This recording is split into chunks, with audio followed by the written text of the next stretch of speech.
Safe to say I was deeply traumatized by this book. I would never think of a bag of groceries forming a man and having sex with me, but I applaud the authors for being creative. I won't be reading them. This was my very first Brandon Sanderson experience, and I honestly wish that it wasn't. Hey guys, it's Tahira, and today I'm going to be talking about both the worst and the most disappointing books that I read in 2024. I was originally going to do these two videos separately, like one on worst and one on most disappointing, but I realized that I actually don't have like a ton of like super worst books, or that they're like really short stories that I read for like a video, so I didn't really have enough, I guess, to really warrant like a whole video, so I decided to combine them. And yeah, so today we'll be talking about all basically of my flops of the last year. It's so sad because this list is a lot longer than my best books of the year list. That should have been my last video, my best books of the year, but that one was only ended up being like 6 books, and this one is a lot longer than that. And overall this year has been kind of a flop for me reading wise, and I just haven't had a lot of luck of finding books that I really loved. I feel like I'm a broken record, but I've been saying this every video, which I've only had 1 5-star this year, so there's nothing that really has been like a hit in that sense, or it's like a new favorite or a new favorite of all time.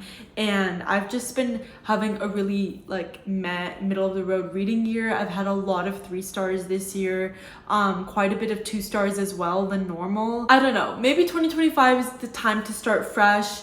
I'm probably going to be prioritizing more of reading the books that I'm like super excited about in terms of like books on my TBR. I read like quite a few books last year for videos that were like intentionally that I knew were gonna be bad. Like for example, I read Unhinged Romances, which is a video where I read just bad books just for like the entertainment of it. So I feel like I'm gonna do less of that and more like content surrounding the books that I already want to read, rather than like an idea like that where I have to seek out like intentionally not great books just for fun. So I'm first going to be going into my worst books of the year. The first book I'm going to talk about is a book that I actually read in a video. I did a video at the very beginning of the year where I was reading dark romance for the first time because I had seen so much about it and it was gaining a lot of traction on the internet, so I decided to like dip my toes into it.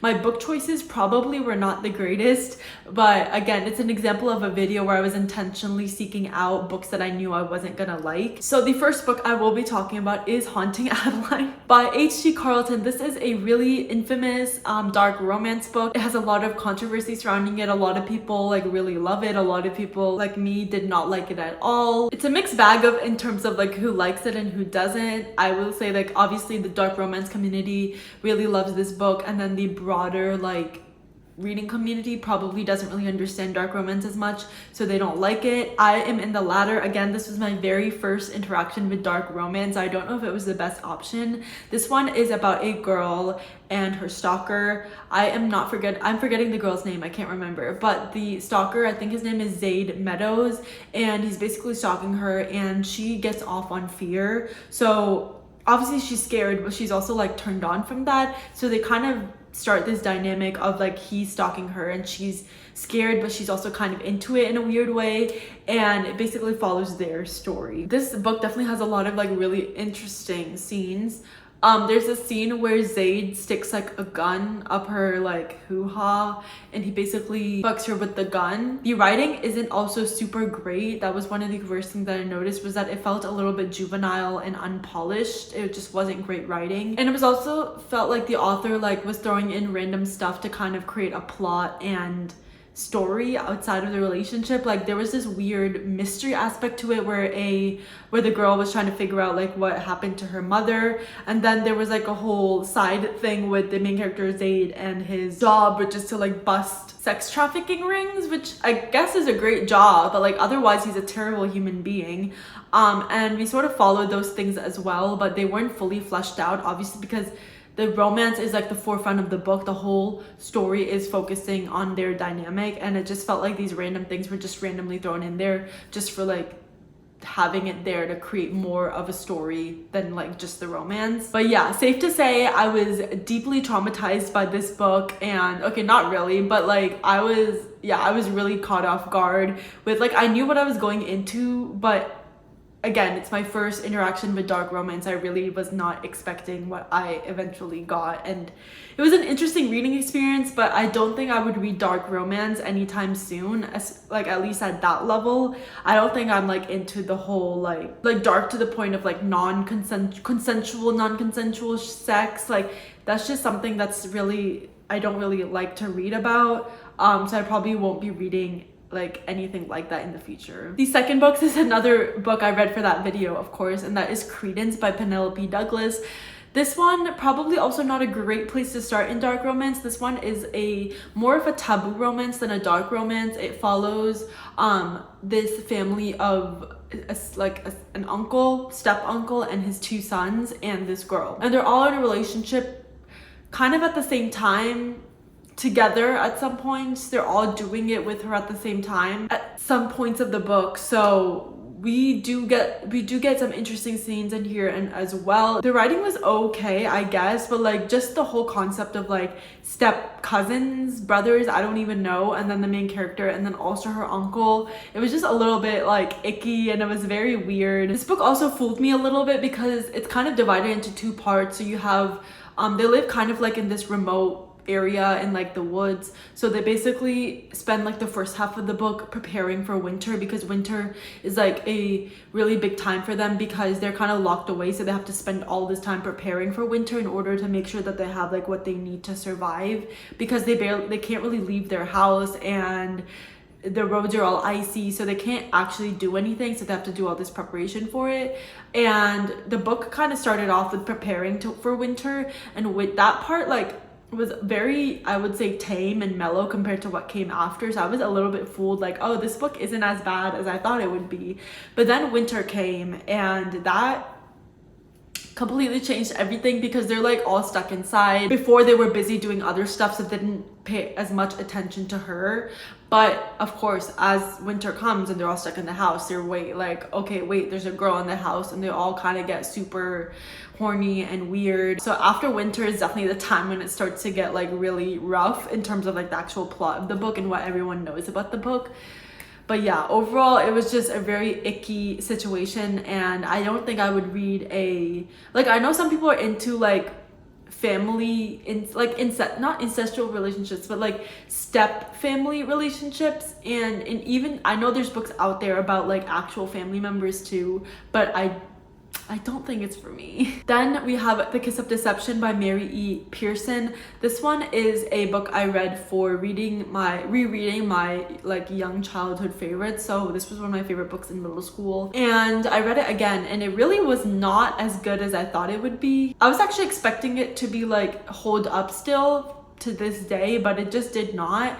This one is about a princess, and she is supposed to get married to this random man that she doesn't know, but she doesn't want to, so she escapes the castle and starts a life of her own in like a random village, which a lot of this plot does not make sense at all, because she escapes so easily. Basically we don't even get to see how she escapes. I feel like that would be a big part of the plot, but we're kind of just brush over it. It's kind of like a fade to black situation where we don't even know like what happened with that and how she did it. And then it took her 10 days to like travel and get to the village itself, and I'm like, a princess does not know how to survive on the woods on her own. Like, she's lived in the castle all her life, she's been pampered and spoiled, and she basically doesn't know life outside of that. I'm like, how do you randomly survive in the woods after that? And the chance that no one recognizes her this entire time is also crazy. Then we have the two main characters. One is an assassin and one is like the prince of another kingdom that she was supposed to marry, and they're both like looking for her. And I like the author set it out to be like, we don't know who is who. We don't actually get their names for the chapters. We just get like the assassin and the prince, and I think it was supposed to be like a mystery of who it really was, but I found out like I could tell pretty quickly on, and I don't know if that was intentional or not. It was a little bit too obvious for me to think that it was intentional, but who knows? It is a young adult book, so like maybe I'm giving it too much of like a harsh criticism, but yeah, I just had like a lot of issues and it just felt like really unrealistic at times. And I have 4 books I'm going to talk about really rapidly, and that is Squeak, Seduced by the Pumpkin Spice Latte, Forked, and Bagged by the Groceries. All of these I read from my Unhinged Romances video, and I will also link all this down below if you want to go watch these. But these are all like really short stories. They're like 20 to like 150 pages, so they're like novellas. They're not even like full books, but all of them deal with having sex with like inanimate objects, or like weird shifters, or inanimate objects that become human-esque. I don't know, it's like really weird, and I just wanted to see like what it was like. And I'm safe to say I don't think this like genre or category of books is for me. I admire the creativity of these authors. Like, I would never think of a bag of groceries forming a man and having sex with me, but I applaud the authors for being creative. I won't be reading them. Then in my most disappointing books of the year, we have House of Flame and Shadow by Sarah J Maas. I've talked about this already quite a bit, so I won't try to go into too much detail, but this book is the 3rd and final book to the Crescent City series, and it really was disappointing in the way that I was expecting so much more because of where we left off in the last book, and I thought it would go a lot further than it actually did, and I feel like everything was just wrapped up too quickly in the end for my taste. I think what also hindered my experience is that I didn't actually know that this was the last book. I thought there would be more books, and there are going to be more books, but they're going to be following a different story with different characters. It's like the final book for this arc, but I didn't know that. I thought there would be at least 1 more book, which I think also confused me, because I was like, everything is wrapping up and everyone's in a happily ever after. Like, I don't know what's going on. So I was like really confused by that, and I think that probably hindered my reading experience as well.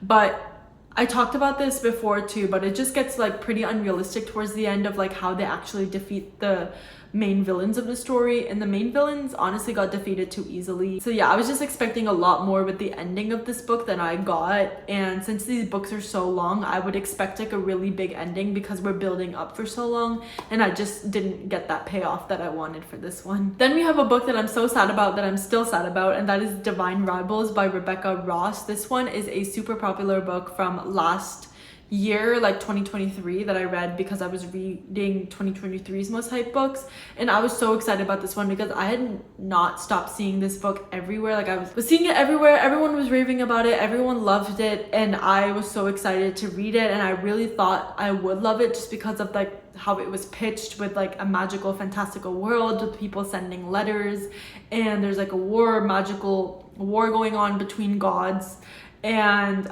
all of that sounded super interesting. And then I read it and it really was so underwhelming to me. First of all, the fantastical element of it, like the world, the war, and everything, honestly did not play as big of a part as I thought it would. The romance was really the forefront of the story, and it focused so much on the development of their romance, which also happened way too quickly, but I'll talk about that.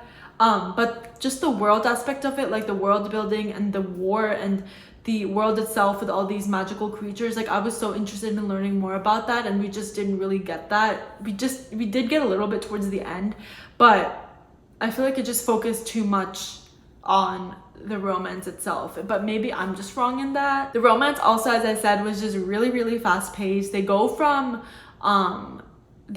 meeting to married within a 300-page book, and I know there's like a war going on, so like I see why they would do it, I guess, but it just felt so unrealistic to me, especially knowing because there is a sequel. So like if their entire relationship got almost resolved in this book, then like what is going to happen in the second book that would keep me interested in the romance? Because what other big step is there for them to take? Because usually I feel like that's a very end goal for a couple to have, and I haven't read the second book, so maybe I'm like completely wrong about what's gonna happen, but usually that's something I would want until the very end, where it's like we've been through so much with these characters, and now that we get to see their happily ever after basically, but we just kind of got that in the first book, and I don't know why it wasn't like spread out more. Then I read another super hyped book for that video, and that is Yellowface, and I ended up giving this 2 stars as well. It was really, really disappointing because again, I really wanted to love it. I heard nothing but good things about it. R.F. Kuang is an author that I've also heard so much about, like from her fantasy books, and I was really excited to read this one because again, so many people were talking about it.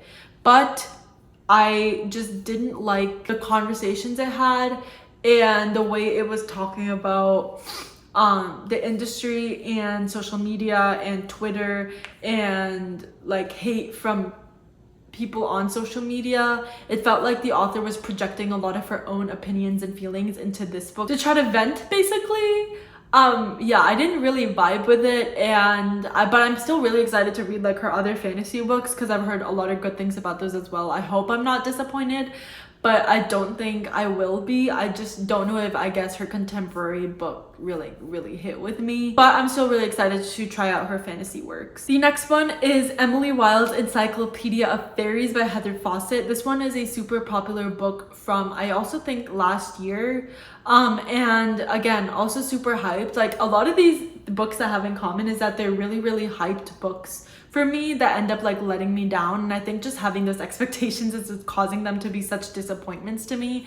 But this one, I really wanted to love it because, again, the hype. But cozy fantasy was not a genre that I had really read before, and it was something that I was interested in because I do like reading fantasy in general, so I thought that I would like cozy fantasy. But what I learned about myself after reading a book like this one is that I like stakes in my fantasy novels. Like, I like really high stakes and a lot of tension and a lot of like intense action, really fast paced, which cozy fantasy just isn't. It's pretty low stakes in terms of plot. It's focused more on like the people and the dynamics between them, which this definitely was. And I did enjoy the dynamic between like the characters, but again, I think I just want my fantasies to be a little bit more high stakes, which this just wasn't at all. And I found myself getting bored in the middle because like nothing was really happening. I don't think that cozy fantasy is a genre that I think I would be reaching for too often. I would rather stick with like fantasy romance and other general like high action fantasy. Then is another such a sad book to put on here, but that is Funny Story by Emily Henry.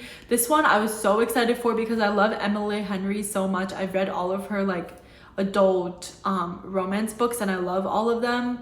But this one was just not as much. I didn't love as much as the others.